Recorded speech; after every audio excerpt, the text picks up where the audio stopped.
7 taon akong naging alipin sa sarili kong tahanan, pero ang sukli ni Marco ay pagtatapon sa akin sa kalsada na parang basurang basa. Habang nilalasap niya ang karangyaan kasama ang kanyang kabit, ako ay pinilit niyang magbayad para sa kanyang marangyang suite sa ospital. Sa huling pagkakataon, ang tupa ay naging leon, isang muling pagsilang mula sa abo ng pagtataksil. Handa na ba silang harapin ang galit ng babaeng wala nang natitira, kundi dangal? Sino ang tunay na mananalo sa dulo? Huwag kang mag-alala, Marco. Pipirma yan. Saan pa ba pupunta ang babaeng yan kung wala tayo? Wala siyang pamilya, wala siyang pera. Tayo lang ang langit niya. Kaya kahit anong dumi ang ipakain natin sa kanya, lulunukin niya. Napatigil ang aking mundo sa narinig kong boses ni Doña Imelda. Ang bawat salita niya ay parang latigo na humahagupit sa aking pandinig. Malamig at walang bahid ng awa.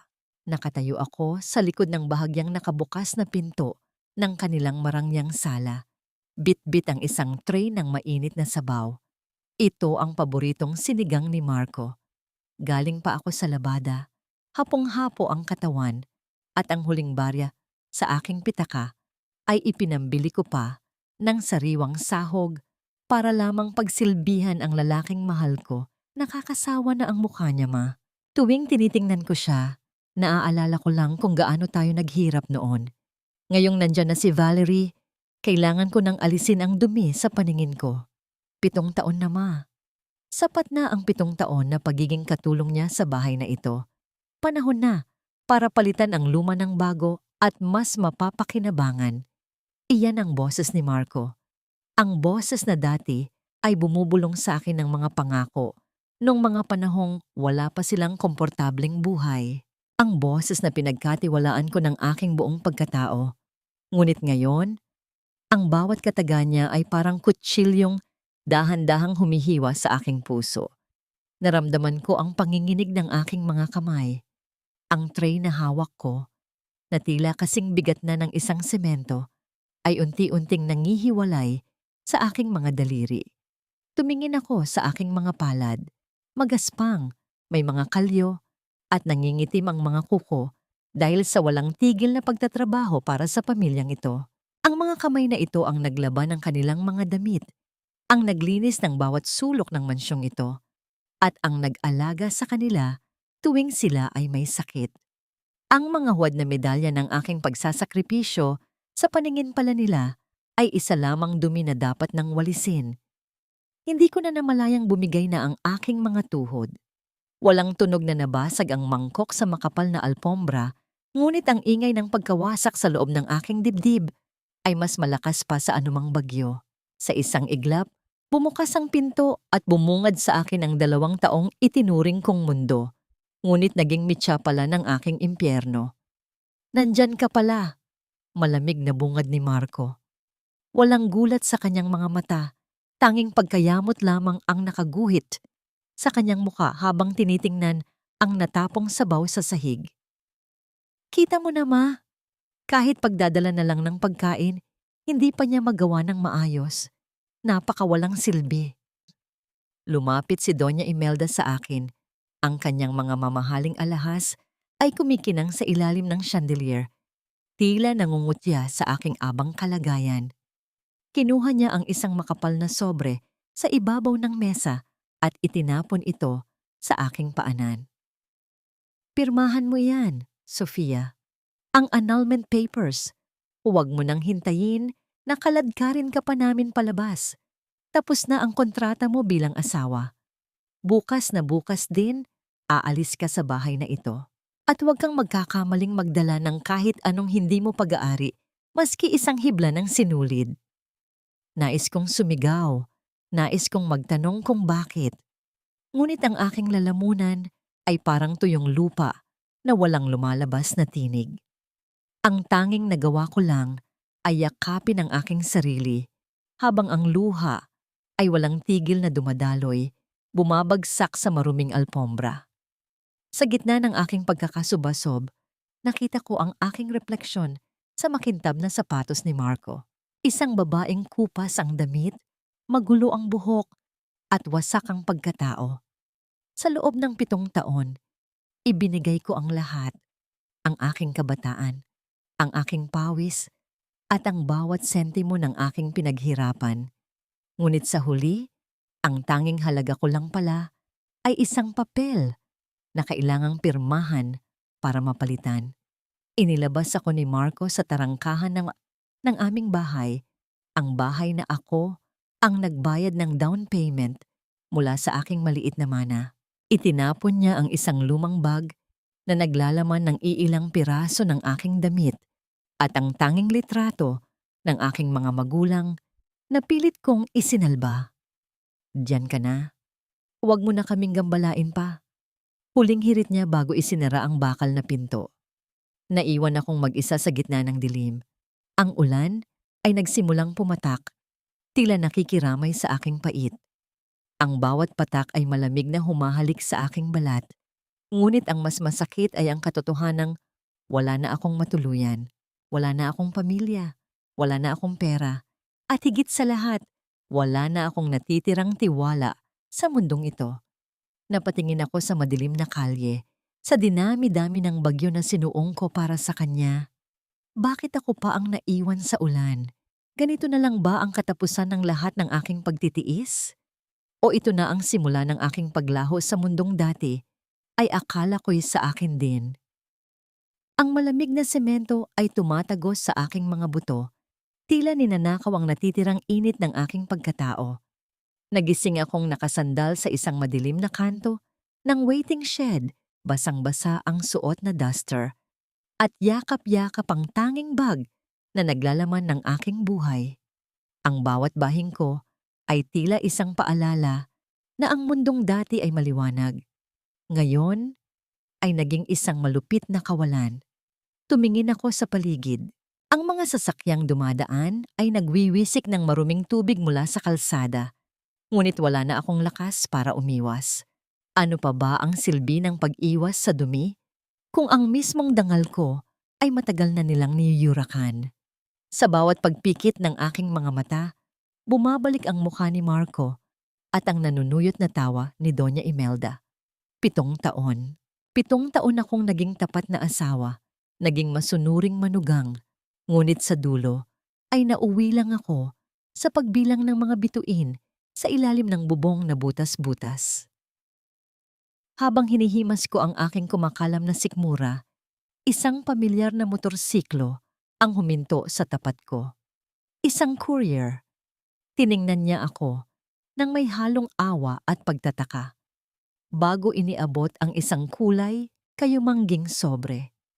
Para kay Mrs. Sofia San Jose? Tanong niya. Nanginig ang aking mga daliri habang kinukuha ang sobre. Inakala ko, sa isang sandali ng kahibangan, na marahil ay natauhan si Marco. Marahil ay naisip niyang hindi makatao ang itapon ako sa lansangan. Ngunit nang buksan ko ang papel, ang kaunting pag-asang yon ay naging parang abo na tinangay ng hangin. Ito ay isang billing statement mula sa isang mamahaling ospital, isang executive check-up at luxury suite stay para kay Marco San Jose. Ang kabuuang halaga, 500,000 piso. Sa ilalim ng kanyang pangalan, malinaw na nakasulat ang aking pangalan bilang garantor. Kasabay nito, ang aking lumang cellphone na basag na ang screen ay biglang nag-vibrate sa aking bulsa. Ang pangalan ni Marco ang lumitaw. Natanggap mo na ba ang bill, Sofia? Ang boses niya ay walang bahid ng pag-aalala. Sa halip ay puno ito ng kapangyarihan at pananakot. Marco, ano ito? Bakit mo ito ipinadala sa akin? Alam mong wala akong kahit 5. Halos pabulong kong sagot. Ang aking boses ay gumaralgal sa tindi ng emosyon. Narinig ko ang kanyang mapait na tawa sa kabilang linya. Huwag kang magmaang-maangan. Pinirmahan mo ang mga papel noong nakaraang buwan, di ba? Sabi ko sa'yo, executive check-up iyon para sa stress ko dahil sa'yo. Ngayon, kailangan mong bayaran yan. Ang ospital ay nagsisimula ng maningil. At dahil ikaw ang garantor, sa'yo sila kukuha. Stress? Marco, ako ang nagtatrabaho ng 16 na oras sa isang araw para may makain kayo. Paano mo nagawang gastusin ang perang wala tayo sa isang luxury suite habang ako ay natutulog dito sa kalsada? Wala akong pakialam kung saan ka matulog, Sofia. Ang mahalaga, kailangang mabayaran ang utang na yan. Kung hindi, huwag kang magtaka kung ang susunod na sulat na matatanggap mo ay mula na sa mga pulis. May pinirmahan kang dokumento at ang batas ay nasa panig ko. Huwag mo akong subukan dahil kaya kitang ipakulong nang hindi kumukurap ang mga mata ko. Pinatulan niya ang tawag bago pa ako makasagot. Nanatili akong nakatulala sa billing statement. Nakita ko ang mga detalye, aesthetic facial treatment, imported vitamins, premium meal service. Habang ako ay nagtitiis sa tuyong pandesal at kape, ang asawa ko ay nagpapakasasa sa karangyaan gamit ang aking pangalan. Naramdaman ko ang isang matinding hapdi sa aking dibdib, hindi dahil sa gutom, kundi dahil sa katotohanang ang taong minahal ko ay mas masahol pa sa isang kaaway. Ginamit nila ako, piniga nila ang aking lakas, ang aking pera, at ngayon, pati ang aking kalayaan ay nais nilang bawiin para lamang pagtakpan ang kanilang kasakiman. Napatingin ako sa aking mga kamay na nanginginig sa galit at pighati. Ganito na lang ba talaga? Pagkatapos ng 7 taon ng pagiging martir, ang magiging huling hantungan ko ba ay ang malamig na rehas ng bilangguan para sa utang na hindi ko naman pinakinabangan? Habang ang ulan ay patuloy na bumubuhos, isang tanong ang paulit-ulit na humahampas sa aking isipan. Hanggang kailan ako papayag na maging tuntungan ng kanilang mga paa? Hanggang kailan ako mananatiling tupa sa harap ng mga lobo na walang ibang alam kundi manakmal? Biglang sumagi sa aking alaala ang sinabi ni Doña Imelda kagabi tungkol sa isang tanda ng aking mga magulang. Mayroon pa ba silang itinago sa akin? Mayroon pa bang lihim na nakabaon sa ilalim ng mga kasinungalingang ito? Tila isang panaginip ang bawat hakbang ko patungo sa mataas na gusali sa gitna ng Makati. Ang aking mga suot na tsinelas ay manipis na at halos humahalik na sa mainit na aspalto, samantalang ang aking duster ay may mantsa pa ng putik mula sa kalsada kagabi. Pinagtitinginan ako ng mga taong naka-Amerikana at mga babaeng amoy mamahaling pabango, ngunit wala na akong puwang para sa hiya. Ang tanging bitbit ko ay ang aking dangal na pilit kong binubuo mula sa pagkakadurog. Hindi po kayo pwedeng pumasok dito, Mrs. Pigil sa akin ng isang gwardiya. Ang kanyang mukha ay puno ng pag-aalinlangan habang tinitingnan ang aking kabuuan. Kailangan ko lang pong makausap si Attorney Ramon. Sabihin niyo po si Sofia ito, ang anak ni Arturo San Jose. Pakiusap ko, ang aking boses ay halos magmakaawa. Sa loob ng 7 taon, pinaniwala ako ni Doña Imelda na ang aking mga magulang ay namatay na walang iniwang kahit anong ari-arian kundi mga utang. Sabi niya, ang pamilya San Jose lang ang nagligtas sa akin sa gutom. Ngunit habang tinititigan ko ang lumang business card ni Attorney Ramon na nakuha ko sa ilalim ng aking litrato, may kung anong liwanag ang nag-aapoy sa aking dibdib. Nang sa wakas ay pinayagan akong pumasok, ang lamig ng aircon sa loob ng opisina ay tila sumampal sa aking balat. Naupo ako sa isang malambot na upuan, ngunit pakiramdam ko ay hindi ako karapat-dapat doon. Ilang sandali pa, bumukas ang pinto at iniluwal ang isang matandang lalaki na may mapayapang mukha. Nang makita niya ako, ang baso ng tubig na hawak niya ay muntik ng mahulog at ang kanyang mga mata ay nanlaki sa gulat. Sofia, Diyos ko, anong nangyari sa iyo, iha? Mabilis siyang lumapit at hinawakan ang aking nanginginig na mga kamay. 7 taon kitang hinanap. Sabi ni Imelda, nag-abroad ka raw at ayaw mo nang magpakita sa akin. Napatigil ang tibok ng aking puso. Nag-abroad? Attorney? 7 taon akong nasa bahay nila. 7 taon akong nagtrabaho bilang asawa at katulong. Sinabi nila sa akin na wala nang natira sa pera ni Papa, na kailangan kong magbayad ng utang na loob sa kanila. Umiling si Attorney Ramon, ang kanyang mukha ay dahan-dahang napalitan ng matinding galit. Tumayo siya at kinuha ang isang makapal na asul na folder mula sa kanyang vault. Inilapag niya ito sa harap ko. Ang mga dokumentong magpapabago sa aking buhay. Hindi totoo yon, Sofia. Ang iyong ama ay hindi namatay na mahirap. Nag-iwan siya ng isang trust fund na nagkakahalaga ng 10 milyong piso para sa iyo. At ang bahay na tinitirhan niyo ngayon, nakapangalan yon sa iyo, hindi kay Marco. Binuksan ko ang folder. Doon, nakita ko ang mga withdrawal slips sa loob ng nakalipas na 7 taon. Ang bawat pirma sa ilalim ng aking pangalan ay pamilyar. Ngunit alam kong hindi iyon gawa ng aking kamay. Ito ay ang pirma ni Doña Imelda. Isang magandang pagkakagaya. Ngunit may bahid ng kasalanan sa bawat kurba ng panulat. Naramdaman ko ang isang matinding lula.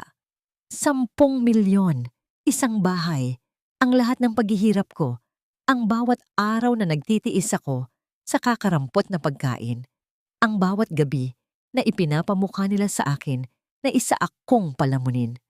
Lahat ng iyon ay isang malaking kasinungalingan. Pinagnakawan nila ako, ninakaw nila ang aking kinabukasan habang hinahayaan akong maglaba ng kanilang mga damit at maglinis ng kanilang mga sapatos. Attorney, ang bill po sa ospital, iniabot ko sa kanya ang billing statement na dala ko. Sinasabi ni Marco na kailangan ko itong bayaran dahil ako ang garantor. Ipinakulong niya raw ako kung hindi. Kinuha ni Attorney Ramon ang papel at mabilis itong binasa. Isang mapait na ngiti ang gumuhit sa kanyang mga labi. Garantor? Sofia, tingnan mo ang petsa ng pagpirma mo rito. Ito ay noong nakaraang buwan. Sa mismong araw na sinabi mong pinapirma kanila ng annulment papers sa gitna ng iyong pagod. Hindi annulment ang pinirmahan mo, kundi isang SPA, Special Power of Attorney, at guarantee letter para sa kanyang mga utang. Napahawak ako sa aking ulo. Ang bawat pirasong puzzle ay nagsisimula ng mabuo. Ginamit nila ang aking kawalan ng alam. Ginamit nila ang aking pagtitiwala bilang asawa para itali ako sa isang utang na sila ang nakinabang, habang ang tunay kong yaman ay unti-unti nilang nilalagas. Tumingin ako sa labas ng bintana, sa mga matatayog na gusali at sa malawak na langit. Sa loob ng 7 taon, naging tupa ako sa loob ng kanilang koral. Hinayaan ko silang gupitin ang aking balahibo at inumin ang aking gatas. Ngunit ngayon, habang hawak ko ang mga dokumentong ito, naramdaman ko ang isang bagong lakas na dumadaloy sa aking mga ugat. Attorney, gusto ko pong bawiin ang lahat. Wika ko. Ang aking boses ay hindi na nanginginig. Ang bawat salita ay matalim at puno ng determinasyon. Gusto ko pong bawiin ang bahay ko, ang pera ko, at higit sa lahat, ang dangal na kinuha nila sa akin. Handa po akong lumaban. Tumango si Attorney Ramon at hinawakan ng mahigpit ang aking balikat. Hindi ka na mag-iisa, Sofia.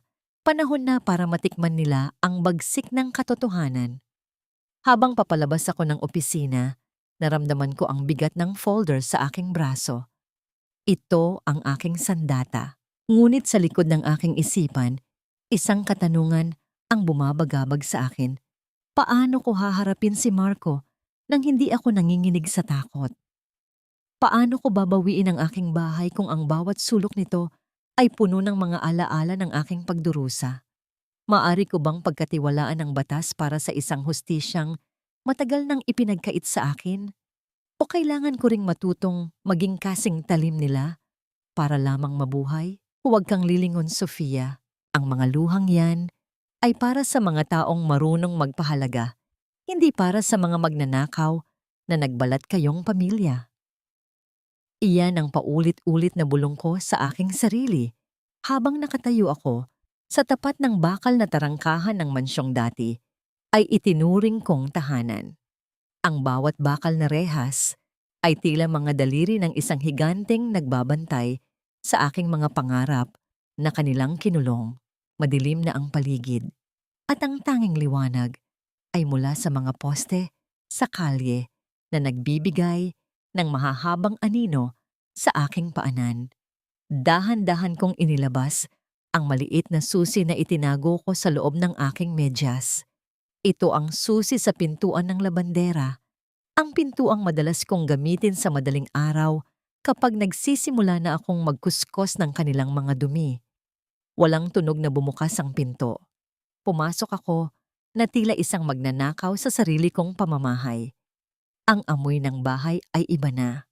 Wala na ang amoy ng niluluto kong bawang at luya.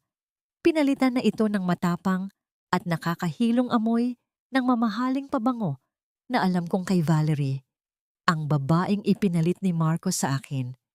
Naramdaman ko ang pananakit ng aking lalamunan.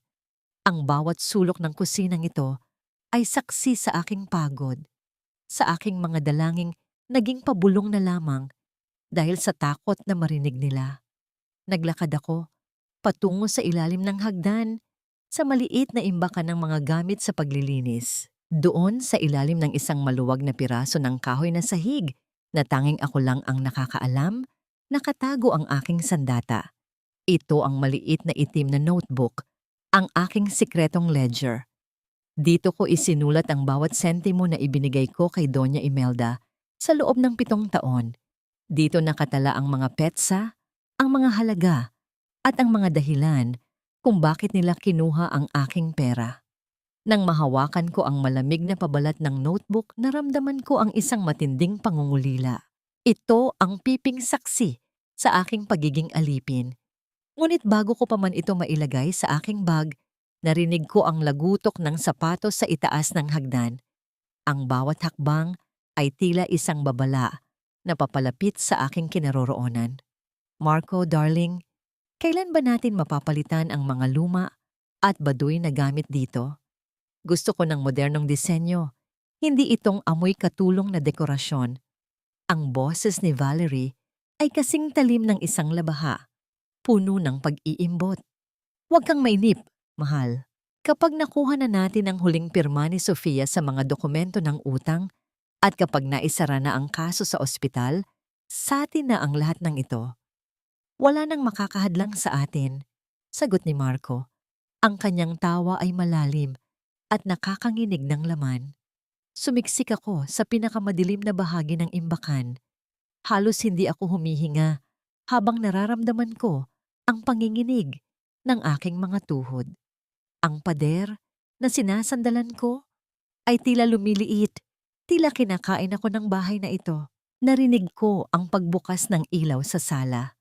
Ang liwanag ay tumagos sa maliit na puwang ng pintuan ng imbakan, tumatama sa aking mga matang punong-puno ng takot.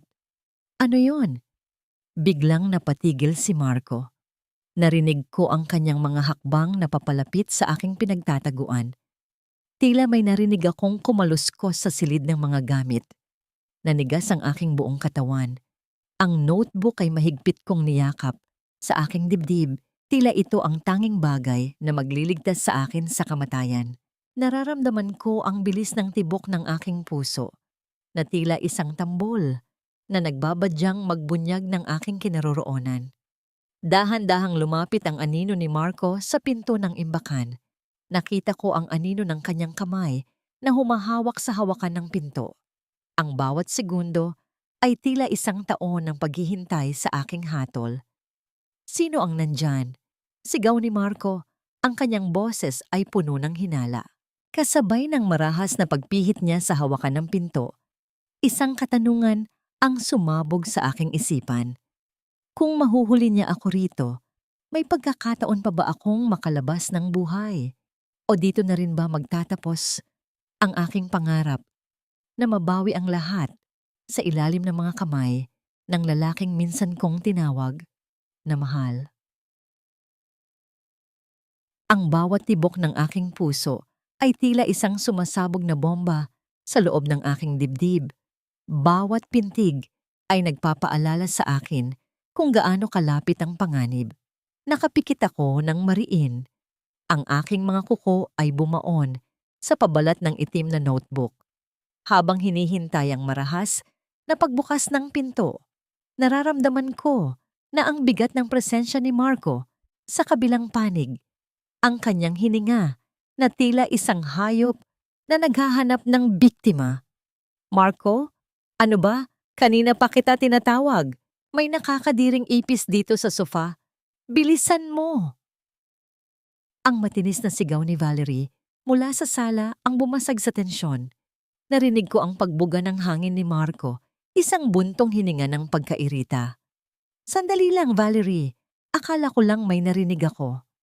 Binitawan niya ang hawakan ng pinto. Ang lagutok ng kanyang mga hakbang ay dahan-dahang lumayo, pabalik sa sala kung saan naghihintay ang kanyang bagong reyna. Hindi ko na sinayang ang pagkakataon. Sa gitna ng kanilang pagtatalo tungkol sa insekto, dahan-dahan akong gumapang palabas ng imbakan. Ang bawat kilos ko ay kasing ingat ng isang anino. Mabilis akong lumabas sa pintuan ng labandera, hindi lumingon, at tumakbo ng tumakbo hanggang sa maramdaman ko ang hapdi ng hangin sa aking baga. Huminto lamang ako nang makarating ako sa isang maliit at madilim na parke, malayo sa mansyong naging bilangguan ko. Sa ilalim ng malabong ilaw ng poste, binuksan ko ang aking lihim na ledger. Ang mga pahina ay medyo nanilaw na, ngunit ang aking mga sulat ay malinaw pa rin.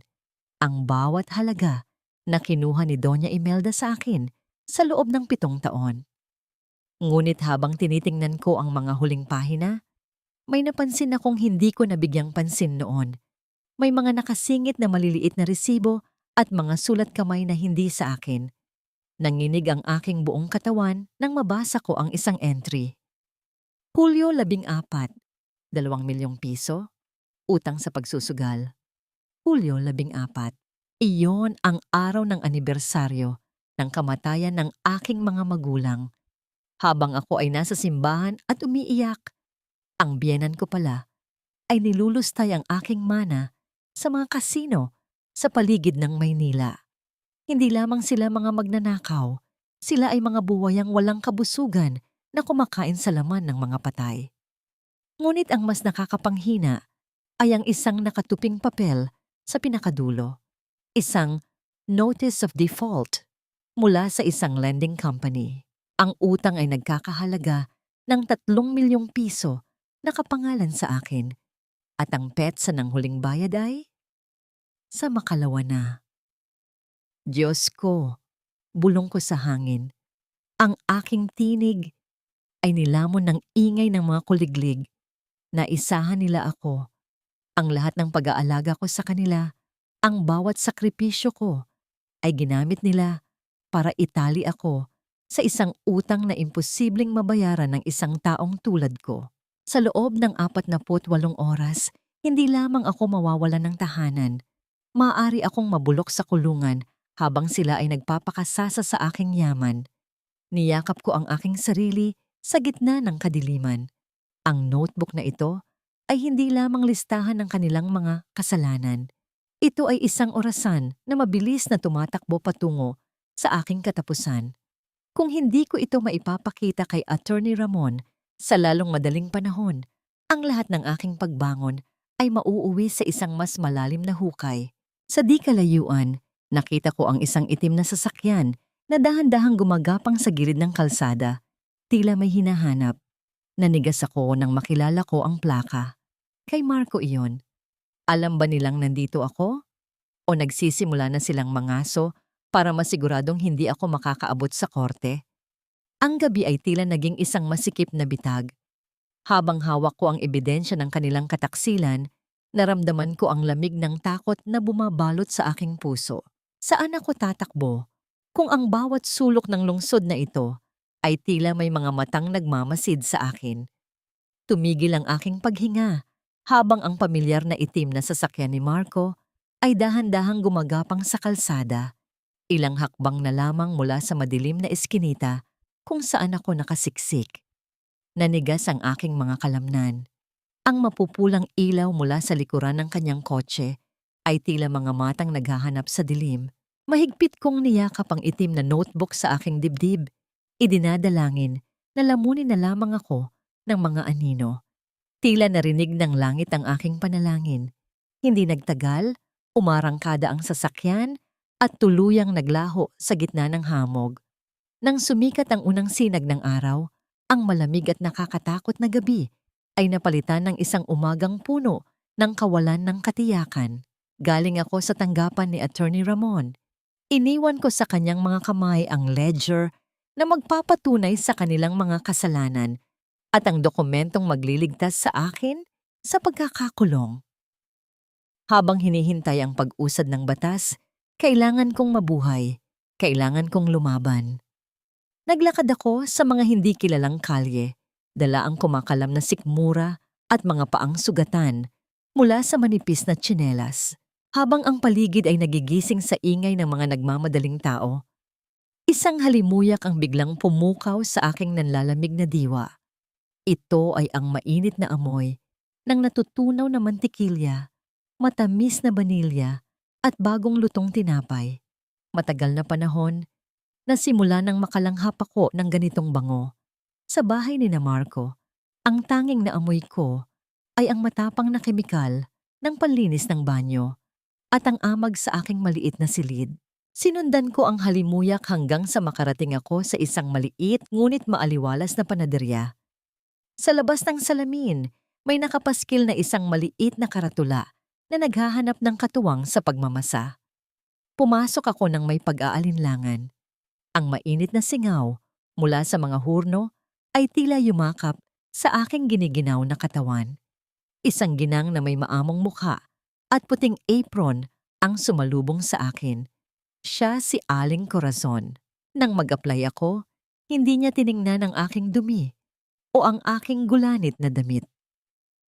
Sa halip, hinawakan niya ang aking mga kamay na puno ng kalyo at peklat mula sa paso ng mantika. Ang mga kamay na sanay sa hirap ay hindi marunong manloko. Malumanay niyang sabi na may kasamang ngatong ngiti na nagpatunaw sa natitirang yelo sa aking puso. Tanggap ka na, iha, pero bago ka magsimula, kumain ka muna. Inabutan niya ako ng isang mainit na ensaymada at isang tasa ng kape. Umupo ako sa isang sulok, nanginginig pa rin ang mga daliri habang pinipigtal ang malambot na tinapay. Nang matikman ko ang tamis ng asukal at ang linamnam ng keso, hindi ko na napigilan ang pag-agos ng aking mga luha. Umiyak ako, hindi dahil sa lungkot, kundi dahil sa isang malalim na ginhawa. Ito ang unang pagkakataon sa loob ng 7 taon na may nag-alok sa akin ng pagkain nang walang kapalit na pang-aabuso, nang walang halong sumbat. Ang bawat kagat ay lasa ng kalayaan. Ang bawat patak ng luha ay paghuhugas sa aking mga sugat.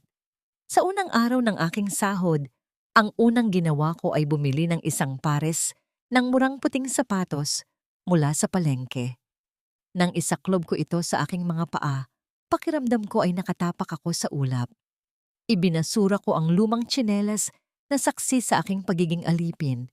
Ito na ang aking unang hakbang palayo sa impyerno. Ang unang hakbang pabalik sa pagiging si Sofia.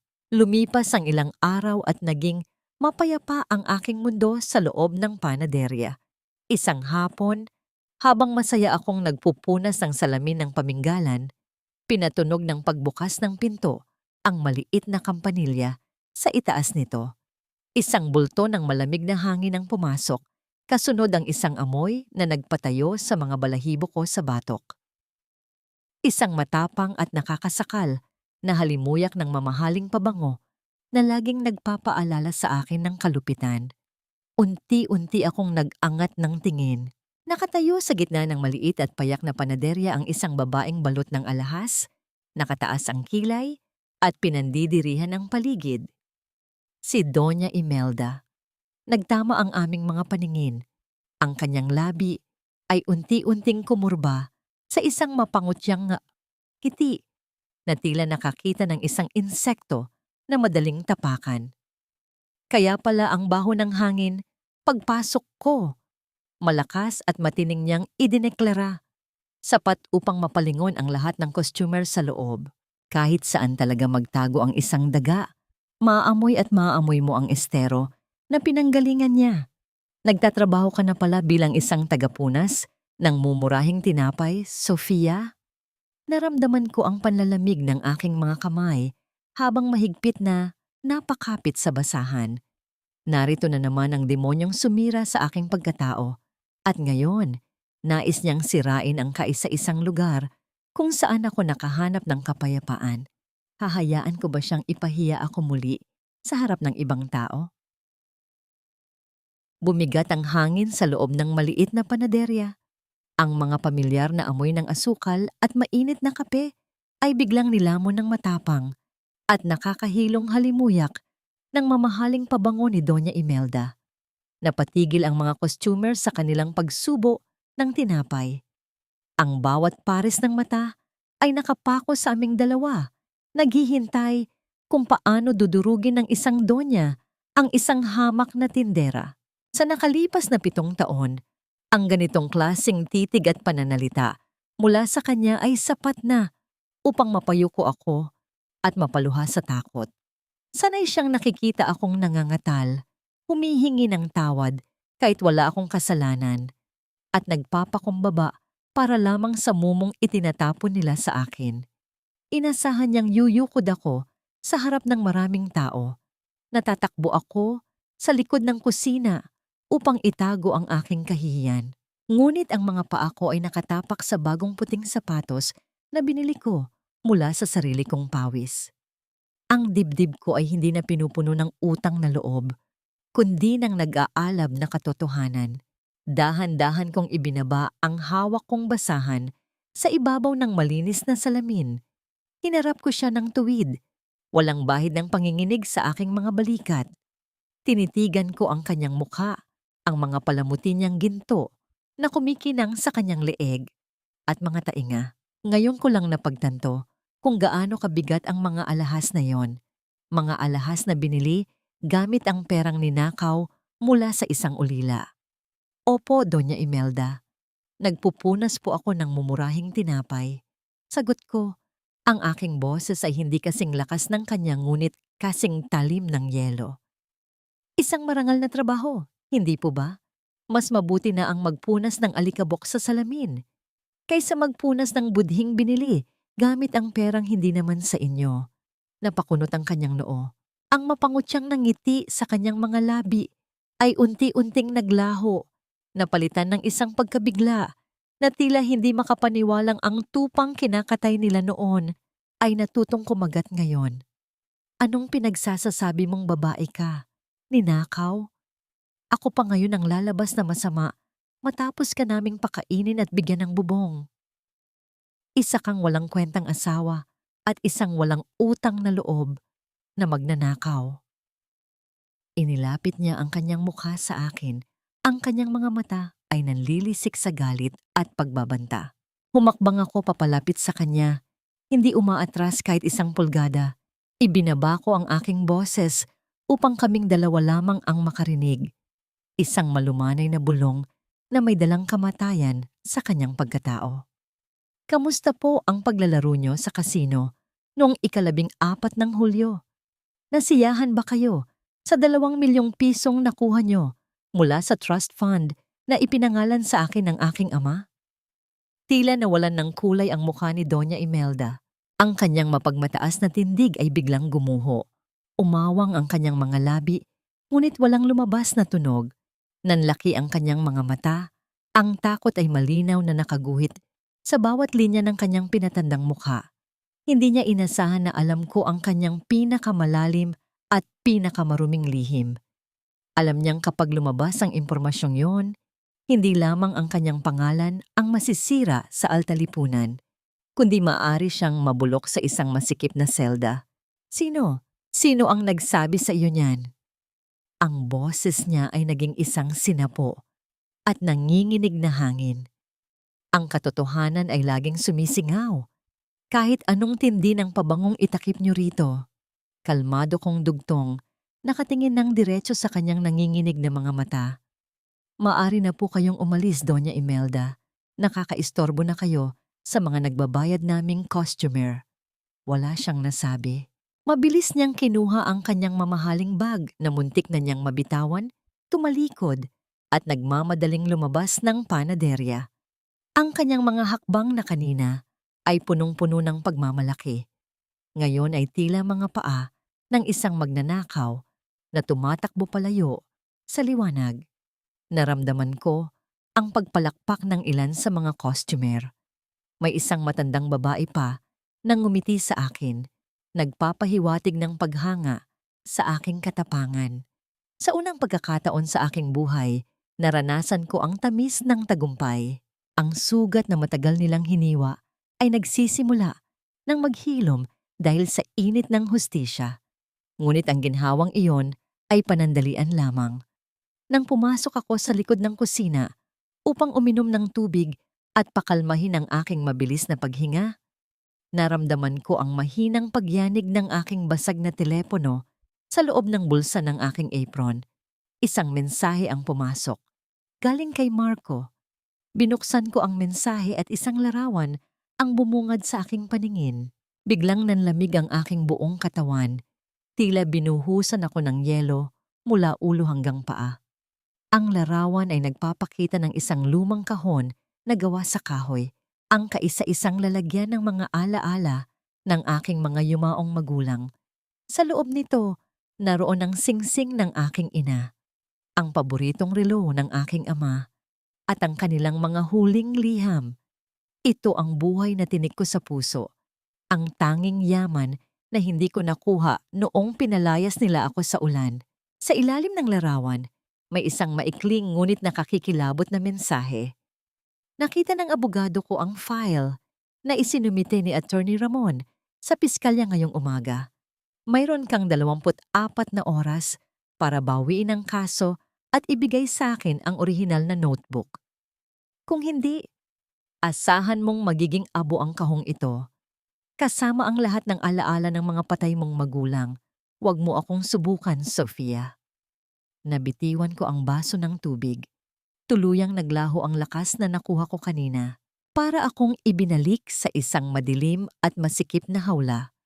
Ang lalaking minsan kong pinaglutuan, inalagaan, at minahal ng buong tapat ay handang sunugin ang natitirang piraso ng aking kaluluwa para lamang isalba ang kanyang sarili. Paano ako lalaban para sa aking kinabukasan kung ang kapalit nito ay ang tuluyang pagkaabo ng aking nakaraan? Napatitig ako sa maliit na screen ng aking telepono. Ang aking mga daliri ay tila naging yelo sa panlalamig. Ang kahoy na kahon sa larawan na may nakaukit na bulaklak ng sampagita sa takip ay hindi lamang isang simpleng lalagyan. Naroon ang lumang singsing ng aking ina na isinasalpak niya sa aking maliit na daliri noong ako ay bata pa. Naroon ang paboritong relo ng aking ama na tumigil ang pag-ikot sa mismong araw na sila ay pumanaw.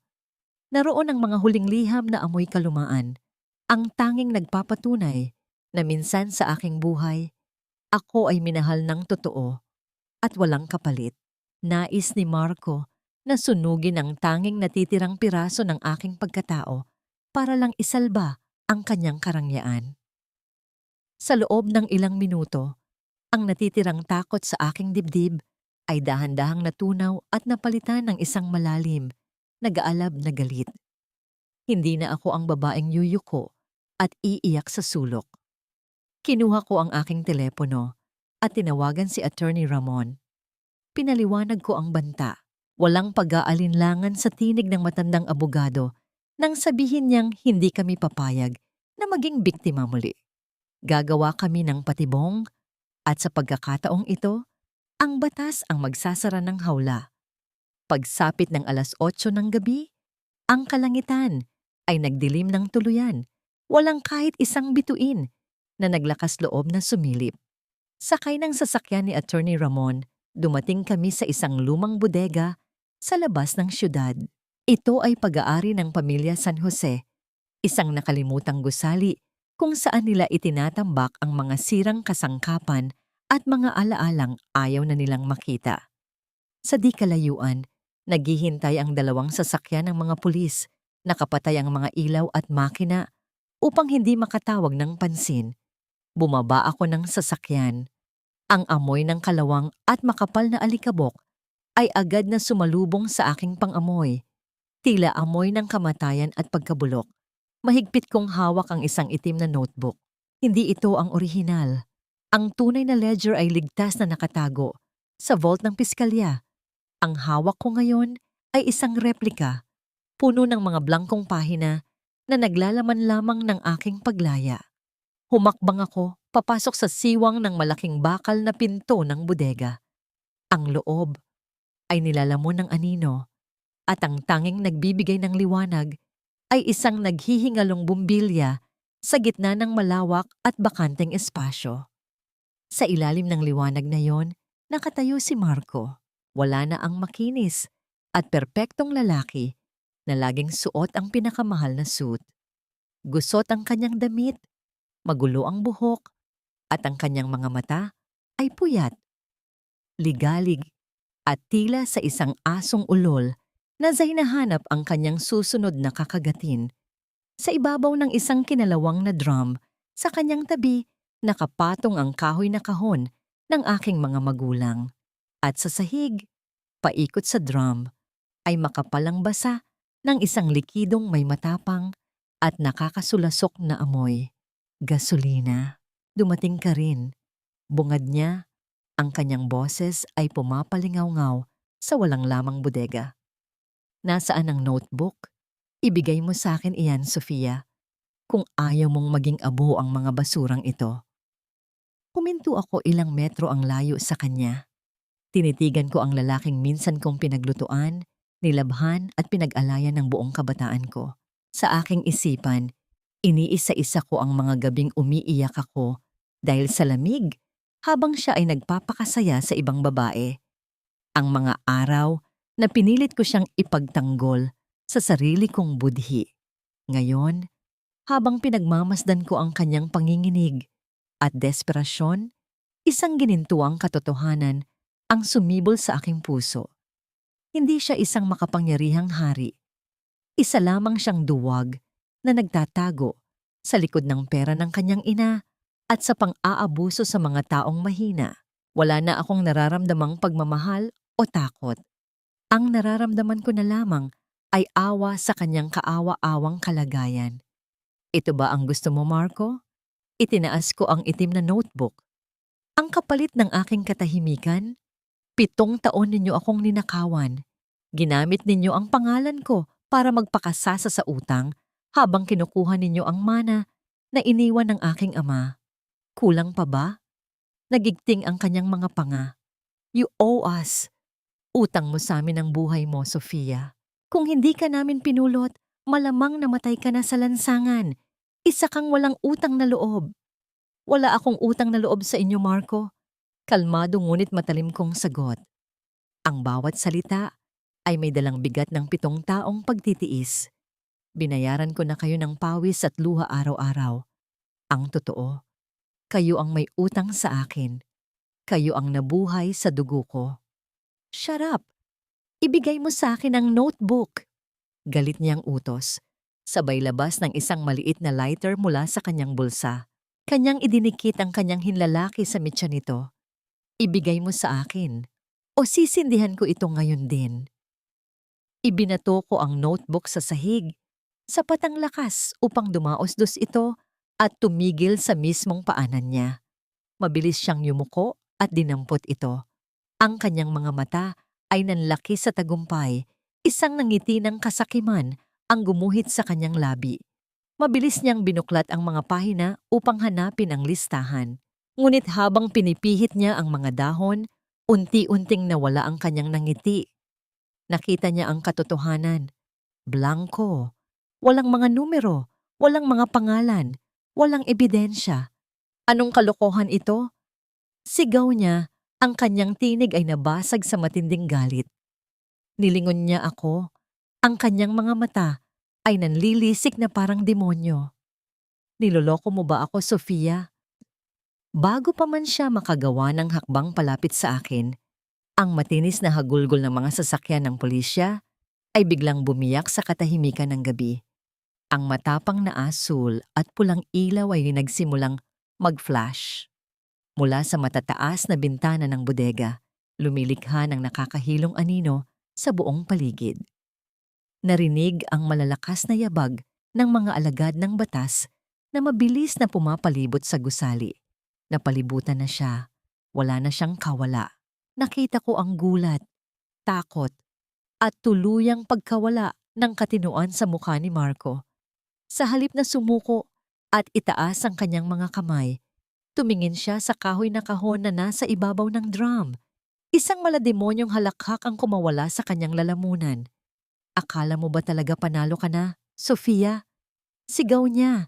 Ang boses ay lunod sa desperasyon. Kung makukulong ako at mawawalan ng lahat, sisiguraduhin kong may mawawala rin sa'yo. Marco, huwag. Pakiusap ko, ang pagiging matapang ko ay biglang umurong nang mapagtanto ko ang kanyang gagawin. Walang pag-aatubili, inikot niya ang lighter hanggang sa lumitaw ang munting apoy at malupit niya itong itinapon sa sahig na basang-basa ng gasolina. Sa isang iglap, ang munting apoy ay naging isang dambuhalang halimaw. Ang marahas na paggapang ng apoy ay lumikha ng isang pader nang nakapapasong init sa pagitan namin. Ang apoy ay mabilis na gumapang paakyat sa kinalawang na drum, patungo sa direksyon ng kahoy na kahon ng aking mga magulang. Pumasok ang mga pulis. Pilit na dinadakma ang nagwawalang si Marco, habang ang makapal na usok ay nagsimulang bumalot sa aming mga baga.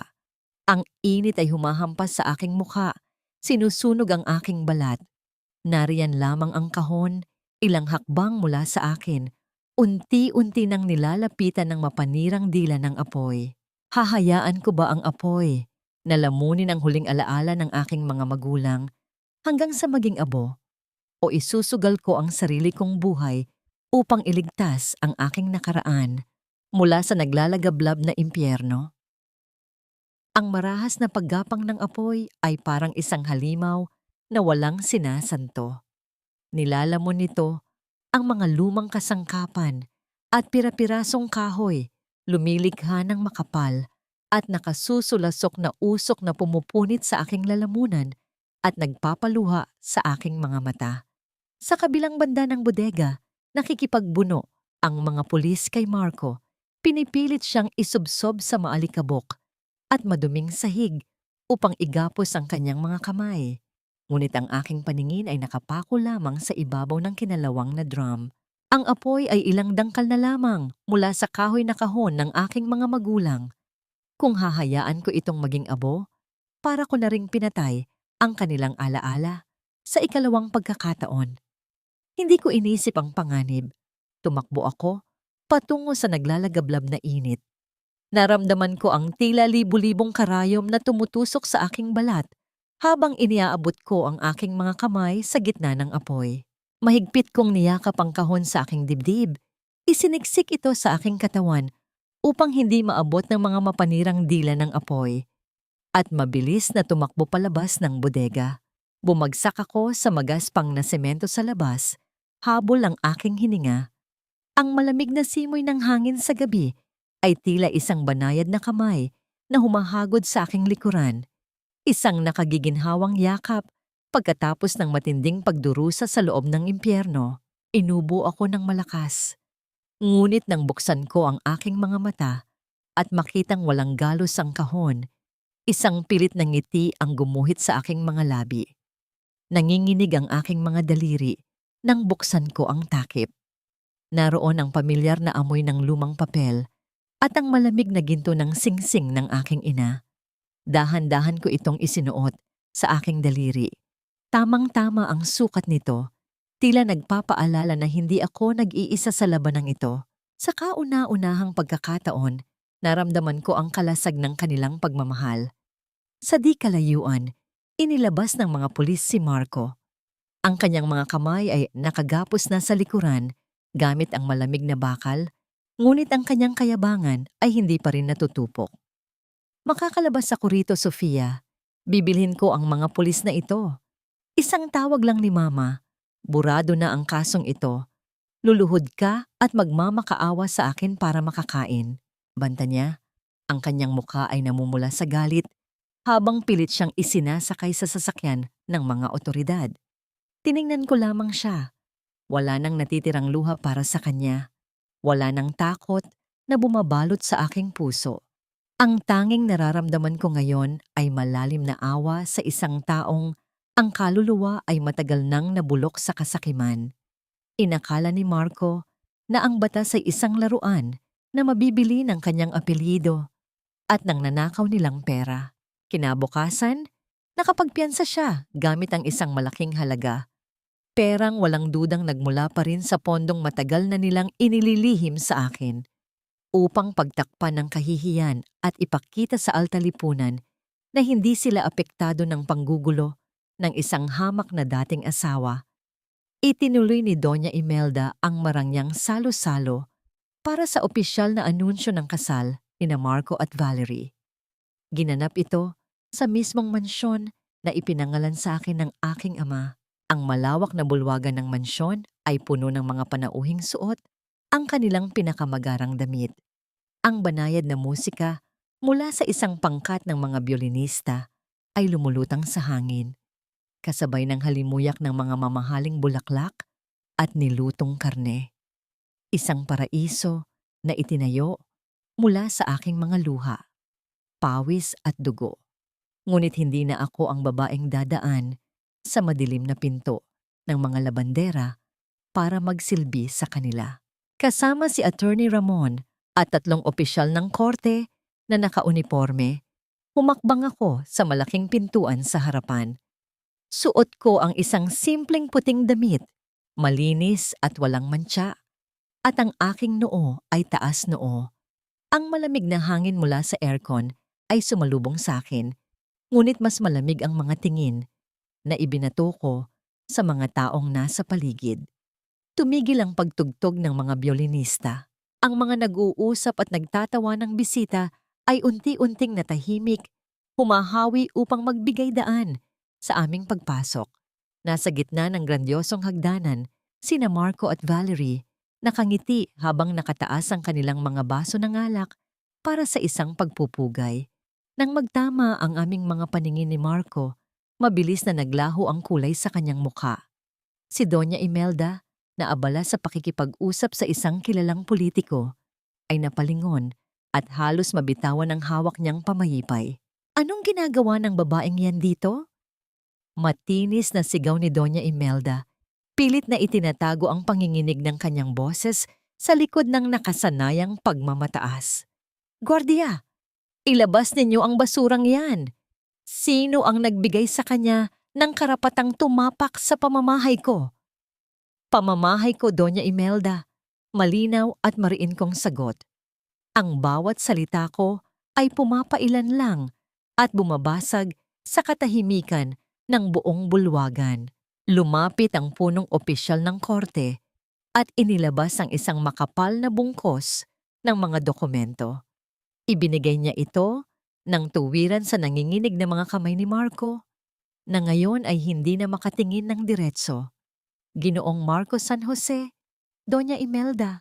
Formal na anunsyo ng opisyal, sapat ang lakas upang marinig ng lahat ng matataas na panauhin sa silid. Ito ay opisyal na utos mula sa korte, liham ng pagpapatawag para sa kasong syndicated estafa at falsification of public documents. Kasama rin dito ang opisyal na freeze order sa lahat ng inyong bank accounts, negosyo, at mga pag-aari. Simula sa oras na ito, hindi nyo na maaring galawin ang kahit isang sentimo. Ang mga baso ng alak ay unti-unting ibinaba ng mga bisita. Ang mga bulungan ay nagsimulang kumalat tulad ng apoy sa tuyong damo. Ang mga kaibigan nilang kanina ay nakangiti at bumabati sa kanila ngayon ay dahan-dahang umaatras. Iniiwasan ng pamilyang unti-unting lumulubog sa kumunoy ng kanilang sariling kasinungalingan. Tiningnan ko si Marco. Ang kanyang mga mata ay naghahanap ng kakampi. Ngunit maging si Valerie na nasa tabi niya ay dahan-dahang binibitiwan ng kanyang braso. Ang muka ay puno ng pandidiri at pagkabigla ng malamang, wala na palang yaman ang lalaking pakakasalan niya. Ngunit bago pa man makapagsalita ang abogado ni Marco, Para subukang kontrolin ang sitwasyon, isa pang malaking sasakyan ng otoridad ang huminto sa labas ng mansyon. Isang grupo ng mga seryosong investigador mula sa Anti-Money Laundering Council ang mabilis na naglakad papasok. May hawak na hiwalay na folder. Tila ang mga demonyong pinakain nila ng pera noon ay ngayon ay naniningil na ng buhay. Hanggang saan aabot ang tapang ng mga taong nasanay sa nakaw na yaman, ngayong ang mismong palasyo na ipinagmamalaki nila ay unti-unti nang naging simula ng kanilang pagkakulong? Ang bawat bagsak ng kahoy na maso ng hukom ay tila isang hatol ng kamatayan na umaalingaw-ngaw sa loob ng bawat sulok ng malamig na silid ng korte. Hindi ito katulad ng mansyon na puno ng mga bulaklak at musika. Dito, ang amoy ay pormalidad, luma at alikabok ng mga papeles at ang mabigat na hininga ng katarungan. Naupo ako sa silya ng saksi, suot ang paboritong relo ng aking ama at ang singsing ng aking ina. Ang kanilang mga alaala ay nagsilbing kalasag ko laban sa mga nanunuring mata ng pamilyang sumira sa aking kabataan. Tumingin ako sa kabilang panig. Wala na ang makinang na si Doña Imelda. Ang kanyang buhok na dati ay laging maayos ay ngayon ay may mga hiblang nakawala. At ang kanyang mga mata ay puyat at puno ng ligalig. Sa tabi niya, si Marco ay tila isang anino na lamang ng lalaking minahal ko noon. Ang kanyang balat ay maputla at ang bawat galaw niya ay puno ng nerbiyos habang pinagmamasdan ang bawat dokumentong inilalabas ni Attorney Ramon. Kagalang-galang na hukom. Ang boses ni Attorney Ramon ay kalmado, ngunit may dalang bigat na hindi matatawaran. Ang hawak nating ebidensya ay hindi lamang nagpapatunay ng pagnanakaw sa yaman ng aking kliyente. Ito ay nagpapakita ng isang sistematikong pagpapahirap at panloloko sa loob ng 7 taon. Ang bawat pirma sa mga withdrawal slips na ito, ang bawat utang na ipinangalan sa aking kliyente nang wala siyang kaalam-alam, ay patunay ng isang kasakiman na walang hangganan. Nagsimula ang bulungan sa loob ng silid nang ipakita sa malaking screen ang paghahambing ng aking tunay na pirma at ang mga palsipikadong lagda na gawa ni Doña Imelda. Ito ang katotohanang matagal nilang ibinaon sa ilalim ng kanilang mga kasinungalingan. Nakita ko ang panginginig ng mga labi ni Doña Imelda. Ang maskara ng kanyang pagiging donya ay tuluyan ng nagkapira-piraso. Ngunit ang pinakamasakit na bahagi ng hapon ay nang tumayo si Marco upang magbigay ng kanyang panig. Inasahan ko ang huling paghingi ng paumanhin o kahit man lang isang maliit na bahid ng hiya. Ngunit ang lumabas sa kanyang bibig ay isang lason na hindi ko inakalang kaya pa niyang ilabas. Wala akong alam sa mga dokumentong yan, sigaw ni Marco habang itinuturo ang kanyang sariling ina. Si Mama ang may hawak ng lahat. Siya ang nagplano ng lahat ng ito. Sabi niya, para ito sa kinabukasan ko. Ako ay biktima rin dito, Sofia. Huwag mo akong idamay sa kasalanan ng matandang ito. Parang huminto ang ikot ng mundo sa loob ng korte. Ang katahimikan ay naging kasing talim ng isang patalim. Nalingon ni Doña Imelda ang kanyang anak. Ang kanyang mga mata ay nanlaki sa matinding pagkabigla at hapdi. Ang taong pinag-alayan niya ng lahat, ang anak na naging dahilan ng kanyang mga krimen, ay ang unang taong nagtulak sa kanya sa kumunoy ng kapahamakan. Marco, ang boses ni Doña Imelda ay naging isang mahinang hikbi na puno ng pait. Pinrotektahan kita. Lahat ng ito ay para sa iyo. Para sa akin o para sa sugal mo? Ganti ni Marco. Ang kanyang boses ay puno ng pandidiri. Huwag mo akong idamay sa pagiging kriminal mo.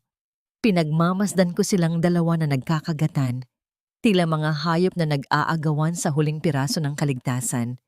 Ito ang pamilyang itinuring kong langit. Ngunit sila pala ay mga halimaw na walang katapatan kahit sa isa't isa. Naramdaman ko ang isang malalim na awa, hindi dahil sa kanilang sasapiting parusa, kundi dahil sa kawalan nila ng pagkatao. Sa dulo ng lahat, wala silang nakuha kundi ang puot ng isa't isa. Nang tumayo ang hukom para basahin ang desisyon, naramdaman ko ang init ng singsing sa aking daliri. Tila bumubulong ang aking mga magulang na tapos na ang laban. Guilty. Ang salitang iyon ay tila isang malakas na kulog na tumapos sa 7 taon kong paghihirap.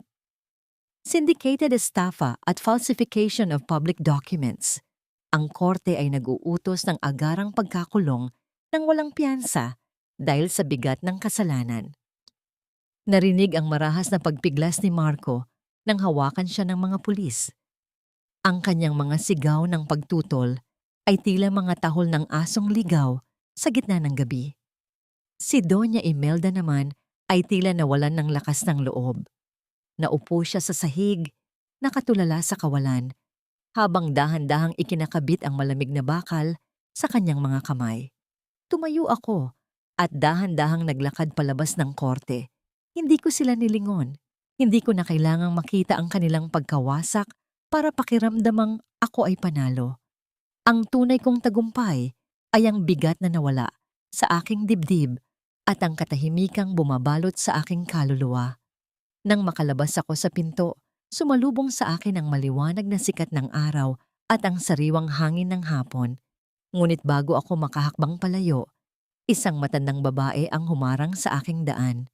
Siya ang dating kapitbahay namin na nakasaksi sa bawat gabing pinalayas ako ni Marco. Hawak niya ang isang maliit na sobre na may tatak ng isang bangko na hindi ko pamilyar. "Sofia, iha," pabulong niyang sabi. Ang kanyang mga mata ay puno ng misteryo. "May iniwan ang nanay mo sa akin bago sila mawala," sabi niya. "Ibigay ko lang ito sa'yo kapag nahanap mo na ang iyong tunay na lakas. Hindi lamang pera ang iniwan nila, Sofia. Mayroon pang isang lihim na hindi alam ni Imelda. Isang lihim na magbabago sa lahat ng iyong pinaniniwalaan tungkol sa iyong pamilya." Naramdaman ko ang mabilis na pagtibok ng aking puso. Ano pa ba ang hindi ko alam? Mayroon pa bang mas malalim na ugat ang lahat ng paghihirap na ito? Hawak ko ang sobrang ibinigay ng aming dating kapitbahay habang nakaupo ako sa loob ng sasakyan ni Attorney Ramon. Nanginginig ang aking mga daliri habang binubuksan ang pandikit nito. Hindi ko alam kung ano ang mas matindi, ang kaba sa aking dibdib o ang pag-asang nag-aapoy sa aking kaluluwa. Nang mailabas ko ang laman, isang lumang titulo ng lupa at isang liham na may sulat kamay ng aking ina ang bumungad sa akin. Para sa aking bunsong Sofia, ang simula ng sulat. Ang lupang ito, sa tabing dagat ng Batangas, ay ang munting paraiso na binili ng iyong ama bago siya pumanaw. Itinago namin ito sa labas ng trust fund para meron kang matitirhan na hindi mahahawakan ng sinuman. Ito ang iyong santuaryo, ang iyong takbuhan kapag ang mundo ay naging masyadong masakit. Niyakap ko ang liham at hinayaang pumatak ang aking mga luha sa papel. Sa loob ng 7 taon, pinaramdam sa akin ni Marco at Imelda na wala akong kahit ano na utang ko sa kanila ang aking hininga. Ngunit sa katotohanan, matagal na akong pinalilibutan ng pagmamahal ng aking mga magulang mula sa kabilang buhay. Mayroon akong sariling lupa, sariling langit, at sariling kinabukasan na hindi nila kailanman nalaman. Lumipas ang mga buwan at ang dambuhalan ng kasakiman na itinayo ni Marco ay tuluyan ng gumuho. Dahil sa freeze order at sa mga kasong kriminal, ang kanilang mansyon ay isinailalim sa subasta. Sa tulong ni Attorney Ramon at ng perang nakuha ko mula sa mga na-freeze na bank accounts na napatunayang sa akin pala, ako ang nakabili ng mansyong yon. Ngunit hindi ko ito binili para tirhan muli. Isang umaga, tumayo ako sa harap ng gate ng mansyon. Wala na ang mga mamahaling sasakyan ni Mark. Wala na ang mga bonggang salo-salo ni Doña Imelda. Sa halip may mga manggagawang nagpipintura ng bagong karatula sa itaas ng pinto. Ang dating simbolo ng aking pagdurusa ay pinalitan ko ng pangalang Sinag ni Sofia, Tahanan ng Pag-asa. Ginawa kong isang foundation ang mansyon para sa mga kababaihang biktima ng domestic abuse at financial exploitation. Ang bawat kwarto na dati ay saksi sa aking mga lihim na pag-iyak ay gagawin kong silid para sa mga babaeng naghahanap ng lakas para bumangon. Ang kusinang naging kulungan ko ay magiging lugar ng pagsasanay para sa mga nais matutong magluto at magkaroon ng sariling kabuhayan. Isang hapon, binisita ko ang bilangguan kung saan nakakulong sina Marco at Doña Imelda habang hinihintay ang kanilang final sentencing. Nakatayo ako sa likod ng makapal na salamin. Suot ko ang aking pinakamagandang business suit, ang aking buhok ay maayos, at ang aking mukha ay maliwanag. Nang ilabas si Marco, halos hindi ko siya makilala. Suot ang kulay kahel na uniforme, ang kanyang katawan ay nanunuyo, at ang kanyang mga mata ay wala ng ningning. Nang makita niya ako, tumama ang kanyang mga kamao sa salamin, ngunit wala akong narinig kundi ang mahinang pagyanig nito. Wala na ang kanyang boses na dati ay nagpanginginig sa akin sa takot. Sofia, tulungan mo ako. Nagkamali ako, Sofia. Mahal pa rin kita. Ang mababasa sa kanyang mga labi, ngunit ang kanyang mga mata ay nagsusumamo lamang dahil sa hirap, hindi dahil sa pagsisisi. Tiningnan ko siya ng diretso. Walang galit, walang puot, tanging kapayapaan lamang. Hindi mo ako mahal, Marco. Mahal mo lang ang pakinabang na nakukuha mo sa akin. At ngayon, kailangan mong matutunang mabuhay nang wala ang dugong sinipsip mo sa akin sa loob ng 7 taon. Tumayo ako at naglakad palayo. Iniwan siyang sumisigaw sa likod ng rehas. Pinuntahan ko rin ang selda ni Doña Imelda. Nakaupo siya sa isang sulok, yakap ang kanyang sarili, pabulong-bulong tungkol sa kanyang mga alahas na nawala na lahat. Ang reyna ng kasamaan ay naging isang matandang sawing palad na walang ibang kasama kundi ang kanyang sariling multo. Nang makalabas ako sa kulungan, sumalubong sa akin ang balita mula kay Attorney Ramon. Ang aking negosyo, ang Sophia's Golden Bakery, ay opisyal na ring magbubukas ng ika-10 sangay nito. Ang aking tagumpay ay hindi nanggaling sa isang lalaki, kundi sa bawat tinapay na minasa ko ng sariling mga kamay, sa bawat gabing pinili kong huwag sumuko. Habang naglalakad ako patungo sa aking sasakyan, naramdaman ko ang isang malambot na kamay na humawak sa aking palad. Ito ay isang batang babae, anak ng isa sa mga unang nanirahan sa aking foundation. Ate Sofia, tignan mo po, marunong na akong magsulat ng pangalan ko. Masaya niyang sabi. Yumuko ako at hinalikan ang kanyang noo. Ang galing mo, anak. Darating ang araw, isusulat mo ang sarili mong kwento at walang sino man ang makakapagburan yon. Ngunit sa kalagitnaan ng aking kagalakan, isang itim na sobre ang iniabot sa akin ng aking sekretarya. Galing po sa korte, Mrs. Sofia. May bagong impormasyon tungkol sa kaso ng inyong mga magulang. Tila hindi aksidente ang nangyari sa kanila 7 taon na ang nakalipas. Napatigil ako. Ang hangin ay biglang lumamig. Akala ko ay tatapos na ang lahat. Ngunit tila ang pinakamadilim na bahagi ng nakaraan ay ngayon pa lamang magbubukas. Sino ang tunay na may pananagutan sa pagkawala ng aking pamilya? Choy, hindi aksidente ang pumatay sa aking mga magulang. Sila ay pinaslang. Ang mga salitang ito mula sa ulat ng muling pagbubukas ng kaso ay tila mga tipak ng yelo na bumabara sa aking lalamunan. Hawak ko ang dokumento sa loob ng aking opisina sa sinag ni Sofia, habang ang liwanag ng hapon ay tumatama sa aking mesa. Ngunit ang nararamdaman ko ay ang kadiliman ng nakaraang 7 taon. Ang preno ng sasakyan ng aking mga magulang ay sadyang pinutol at ang huling taong nakitang malapit sa garahe nila bago ang trahedya ay walang iba kundi ang driver ni Doña Imelda. Naramdaman ko ang isang matinding panginginig na nagmumula sa kaibuturan ng aking kaluluwa.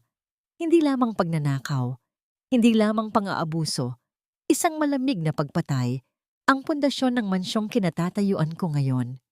Bumalik ako sa bilangguan para sa huling pagkakataon. Hindi para kay Marco, kundi para sa reyna ng lahat ng kasalanang ito. Pagpasok ko sa interrogation room, sumalubong sa akin ang isang Doña Imelda na halos hindi na makilala. Ang kanyang balat ay tila papel na nilamukot at ang kanyang mga mata ay malalim na ang itim na paligid. Sabihin mo ang totoo, Imelda. Simula ko, ang aking boses ay mababa, ngunit kasing talim ng isang scalpel. Inilapag ko ang forensic report sa harap niya. Alam kong alam mo, ang preno, ang driver mo, ang pagsusugal mo. Pinatay niyo sila para sa pera, hindi ba? Tumawa siya, isang tuyong tunog na tila mga tuyong dahon na nagkakalitikan sa semento. Pera? Sofia, hindi mo alam kung gaano kalaki ang utang ko noon. Ang tatay mo, ayaw niyang magpahiram. Masyado siyang matuwid. Sabi niya, kailangan kong harapin ang bunga ng aking bisyo. Tumingin siya sa akin ng may halong puot at pangungutya. Hindi ko sila gustong patayin. Gusto ko lang silang maospital para magkaroon ako ng pagkakataong kontrolin ang mga accounts nyo habang wala silang malay. Pero mabilis ang takbo nila. Masyadong mabilis. Napatayo ako sa tindi ng galit. Ang hangin sa silid ay tila naglaho. Dahil sa kasakiman mo, naging mamatay tao ka. 7 taon mong hinayaang pagsilbihan ka ng anak ng mga taong pinatay mo. Gabi-gabi mo akong tinitingnan sa mata habang alam mong ikaw ang dahilan kung bakit ako naging ulila. At tingnan mo kung nasaan ka ngayon. Hirit niya, ang boses ay puno pa rin ng lason. Nasa itaas ka na, Sofia. Kung hindi dahil sa akin, wala ka sa kinalalagyan mo. Nandito ako dahil sa sarili ko, hindi dahil sa'yo. Mariin kong sagot. Lumapit ako sa kanya. Ang aming mga muka ay ilang pulgada na lamang ang layo. Ngayon, hindi lang estafa ang haharapin mo. Murder. Habang buhay kang mabubulok dito at sisiguraduhin kong sa bawat gabi ng pagtulog mo, ang muka ng mga magulang ko ang huli mong makikita bago ka pumikit. Iniwan ko siyang nagsisigaw at nagwawala sa loob ng interrogation room. Ang kanyang mga paghingi ng tawad na hinaluan ng mga mura ay pumuno sa pasilyo. Ngunit hindi ko na hinayaang pumasok ang mga iyon sa aking pandinig. Tapos na ang laban. Ang hustisya ay hindi lamang nakuha sa pera, kundi sa katotohanang matagal nang naibaon. Makalipas ang 1 buwan, dumating ang huling desisyon ng korte. Dahil sa bagong ebidensya, ang hatol kay Doña Imelda ay naging reclusion perpetua, habang buhay na pagkakulong. Si Marco bilang kasabwat sa pagtatago ng krimen at sa patuloy na panggigipit sa akin ay nakatanggap din ng dagdag na 20 taon sa kanyang sentensya. Sa araw na nailipat sila sa National Penitentiary, nagpunta ako sa sementeryo. May dala akong mga sariwang sampagita at puting rosas. Malinis na ang paligid ng puntod ng aking mga magulang. Hinaplos ko ang malamig na marmol. Mapa, payapa na po ang lahat. Bulong ko. Ang aking tinig ay banayad na tinatangay ng hangin. Nakuha ko na ang inyong katarungan. Ang lupang iniwan nyo ay puno na ng mga bagong pangarap. Hindi na ako ang Sofia na biktima. Ako na si Sofia na nagbibigay ng liwanag. Naramdaman ko ang isang mainit na haplos ng hangin sa aking pisngi. Tila isang halik ng pamamaalam at pagbabasbas. Tumayo ako nang matuwid. Ang aking puting damit ay sumasabay sa indayog ng hangin. Sa di kalayuan, nakita ko ang aking mga tauhan mula sa foundation na naghihintay sa akin sa sasakyan. May mga ngiti sa kanilang mga mukha, mga ngiting puno ng pag-asa. Wala nang natitirang pait sa aking puso. Ang bawat sugat ay naging pilat, at ang bawat pilat ay naging bahagi ng isang magandang obra maestra ng aking muling pagsilang. Ngunit habang papasakay ako sa sasakyan, isang huling sulyap ang ibinigay ko sa kalangitan.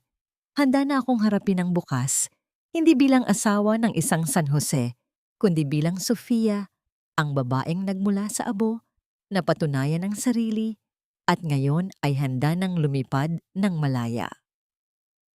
3 taon na ang lumipas mula nang huling beses kong narinig ang tunog ng bakal na rehas na nagsara sa mundo ni na Marco at Doña Imelda. 3 taon na ang lumipas mula nang huling beses akong umiyak dahil sa sakit ng nakaraan. Ngayon, habang nakatayo ako sa balkonahin ng aking bahay sa Batangas, sa lupang itinatago pala ng aking mga magulang para sa aking kaligtasan, ang tanging naririnig ko ay ang banayad na paghampas ng mga alon sa pampang at ang masayang tawanan ng mga bata sa di kalayuan. Ang dating mansyon ng mga San Jose ay hindi na isang lugar ng takot at panggigipit. Ang sinag ni Sofia ay naging isang kanlungan ng higit sa 500 kababaihan na, tulad ko noon, ay nawalan ng boses at pag-asa. Sa tuwing nakikita ko ang isa sa kanila na natututong tumayo sa sariling mga paa, nakakahanap ng trabaho at muling nagkakaroon ng kislap sa mga mata, nararamdaman ko ang tunay na kahulugan ng aking muling pagsilang. Ang aking tagumpay ay hindi na susukat sa dami ng aking mga sangay ng panaderya o sa laki ng aking bank account, kundi sa bawat buhay na natulungan kong mabuo mula sa pagkakadurog. Nabalitaan ko kamakailan mula kay Attorney Ramon ang kalagayan ng mga taong sumira sa akin. Si Marco ay isang anino na lamang ng kanyang dating sarili sa loob ng pambansang piitan. Wala na ang kanyang kisig, wala na ang kanyang mga kaibigan, at lalong wala na ang mga babaeng dati ay nagkakandara pa sa kanyang yaman. Si Doña Imelda naman ay sinasabing unti-unti nang nawawala sa sariling katinuan. Madalas na nakikipag-usap sa hangin at pilit na hinahanap ang mga alahas na matagal nang naisubasta para pambayad sa kanilang mga biktima. Ang kanilang imperyo ng kasinungalingan ay naging isang masukal na bilangguan ng kanilang sariling budhi. Ngunit para sa akin, hindi na sila mahalaga. Ang kanilang pangalan ay hindi na nagdudulot ng kaba sa aking dibdib. Sila ay mga bahagi na lamang ng isang madilim na kabanata na kailangan kong daanan upang marating ang liwanag na kinaroroonan ko ngayon. Huminga ako ng malalim, nilalasap ang sariwang hangin na amoy dagat at sampagwita. Tiningnan ko ang aking mga kamay. Wala na ang mga sugat mula sa labada. Wala na ang mga kalyo ng pagiging alipin. Ang mga kamay na ito ngayon ay humahawak sa mga dokumento ng tagumpay at nag-aalaga sa mga taong nangangailangan. Isinuot ko ang singsing ng aking ina at hinaplos ang relo ng aking ama. Sa bawat tibok nito, nararamdaman ko ang kanilang pagmamalaki. Ate Sofia, handa na po ang lahat para sa anibersaryo ng foundation. Tawag sa akin ng aking sekretarya. Isang babaeng dati ay biktima rin, ngunit ngayon ay isa na sa aking mga pinagkakatiwalaang katuwang. Ngumiti ako at tumango. Hindi ko kailangan ng isang lalaki para maramdamang ako ay buo. Hindi ko kailangan ng isang asawa para magkaroon ng pangalan sa mundong ito. Ang aking kaligayahan ay nagmumula sa katotohanang nagawa kong baguhin ang aking kapalaran sa pamamagitan ng sarili kong lakas, talino, at pananalig. Habang naglalakad ako pababa patungo sa dalampasigan, nakita ko ang aking refleksyon sa malinaw na tubig. Isang babaeng may seryosong tingin, ngunit may mapayapang ngiti. Isang babaeng nanggaling sa abo ng pagkakanulo, ngunit trumayumpay sa pamamagitan ng apoy ng katarungan. Ang sugat ay naging pilat, at ang pilat ay naging aking kalasag. Ako si Sofia, at sa wakas, ako ay malaya na. Malaya na sa takot, malaya na sa nakaraan, at handang-handa na para sa bawat bukas na puno ng pag-asa.